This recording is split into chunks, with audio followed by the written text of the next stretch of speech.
Welcome to Beating Cancer Daily. Beating stage 4 cancer for 30 years still takes my breath away every time I say it. I'm Saranne, founder of the ComedyCures Foundation, and I hope you'll join me for just a few minutes daily for the next 365 days so we may laugh, learn, maybe cry a little as we live our best days beating cancer daily together. You ever catch yourself as an adult repeating something that your parents or your grandparents said to you, and then when you catch yourself saying it, you're like, oh my gosh, I'm turning into my parents. And it's things that maybe when they were said to us as a child, we would roll our eyes or just make fun of what they were repeating to us. Well, there was a saying that my father said to me over and over and over again my whole life. He's since passed, but he did say this to me. And I remember thinking at different points, is that a nice thing to say to somebody? Or is that bad parenting? But I have to tell you, this one phrase saved my life. So let me set the scene for you. If I wouldn't think independently or think about a problem and act from my own thought process, if I would follow a friend or succumb to peer pressure, my father would say, bah, don't be a sheep. And I am not kidding. He would bah. He would go, bah, you're being a sheep. And sometimes I thought it was really unkind, especially when I was very emotional as a teenage girl. And he would whip that out and I would get so hurt or frustrated. But then it would make me think, am I thinking independently? Am I just following what another friend is doing? Or am I just accepting this statement as a fact instead of really thinking about it or investigating and researching what is that's being presented? Well, I have to tell you, I actually became a researcher and a journalist at one point in my life. And I think I was really good at it because my father really taught me to have these critical thinking skills. So when the doctor said to me, you have a 99% chance of dying, in my head, I heard, bah, I'm not a sheep. Says who? And I have to thank my father for over and over again saying that to me so that when I was confronted with this painful but outlandish news at a major New York hospital from a majorly respected oncologist, I still questioned it. And I did my research and I did not follow completely what they meant when they told me to get my affairs in order. Yes, did I get a will? Yes, did I get a healthcare proxy? And yes, did I take care of things that would be needed for my daughter if, God forbid, I passed away? I did all that, but I didn't buy into the mentality or the belief that I had to die. And I just got going. The doctor's statement motivated me to research and look under every rock for a solution to how I could not die. And I think that because my father repeated this over and over again at this crisis moment when this oncologist gave me this terrible news, not only did I think of what my father said and it inspired and charged me up, but it made me laugh that my response to this doctor was in my brain a funny use of what my father had said. So I actually replied, well, somebody has to be the 1%, but I did it with a comical retort. I did it as if I were saying a comedy line on stage. It was so natural for me to question authority. And I don't want to say that in a fully disrespectful way, but my father taught me to always question, even if it was coming from an authoritative person. And it has served me so many times in life.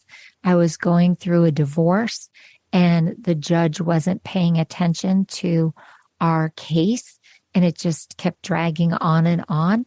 And so in the middle of open court, I actually fired my divorce attorney, and that allowed me to approach the bench. And I thought about it at that moment when I was getting deflected again and my case wasn't getting heard, that I had to do something dramatic to question the system because family court was not working in our situation. So I was actually called up to speak to the judge, and I had my voice heard, and my divorce was quickly processed after that. But if I hadn't learned that from my dad, says who, I wouldn't have had the chutzpah, the nerve to walk over to the clerk, fire my attorney, and then approach the bench and say, as my own voice, as my own representative, that I needed the court system to actually pay attention to this case, that there was no reason that we should be continuing. Now, I had a motivation also. I had been diagnosed with cancer, and I knew that I couldn't fight the cancer battle and a divorce at the same time. And since there weren't big issues, I needed to have the court hear what the issues were and get us processed as quickly as possible. And that's exactly what happened. I got called into the judge's chambers with my divorcing spouse and his attorney, and I was able to explain where we were in the case, and the judge's clerk quickly helped bring our case to resolution because there really weren't big issues to solve. We were just caught in the system. So I'm really excited to share this with you. I'm going to have people all over the world going, bah, says who? But it really works. Even if you just hear it in your own mind, it lets you become empowered in a situation where you might not feel empowered.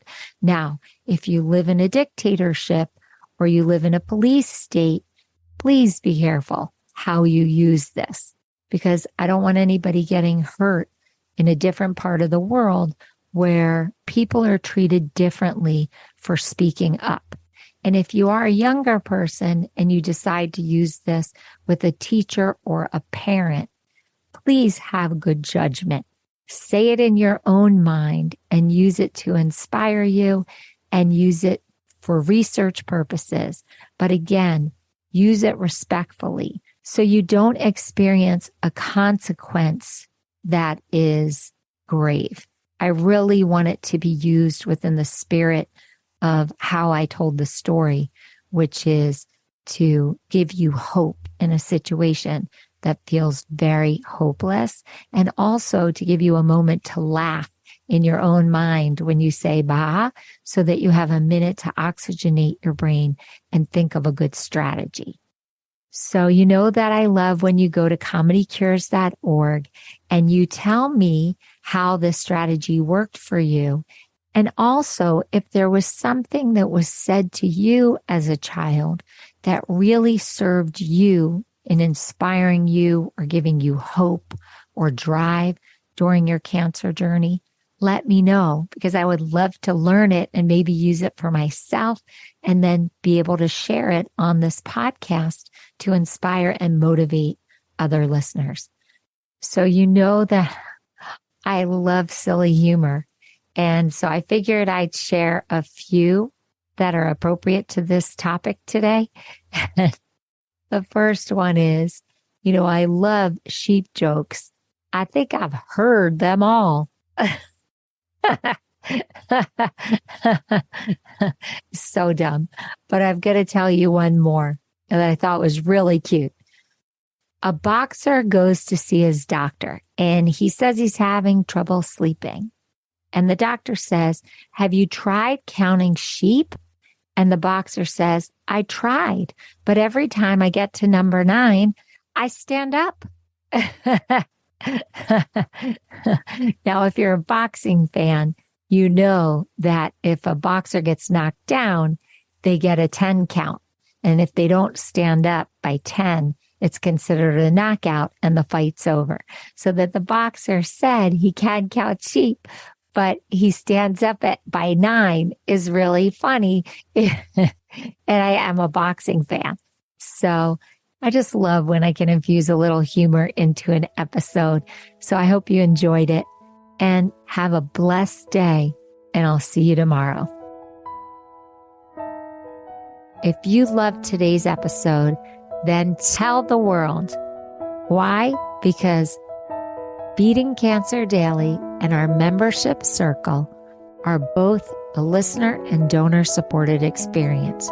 So the more people you tell and the more people that join us, the more robust and interesting programs our nonprofit, the ComedyCures Foundation, can bring to you throughout the year. I really want you to go to comedycures.org. And of course, I always want you to make a donation. It's tax deductible to the extent allowed by law. But what's super exciting is not only can you laugh and explore the comedy there, you can look at our membership levels and find the one that's great for you. And if you're feeling a little bit generous, gift one to a chemo brother or sister or to a caregiver that you just want to help them improve the quality of their day. Thanks so much. See you tomorrow. Guess what time it is? It's time for me to read the disclaimer. Beating Cancer Daily and the membership circle are not in lieu of medical advice or treatment. They are for entertainment purposes only. Please consult your healthcare team to review your best strategy. Thanks for listening.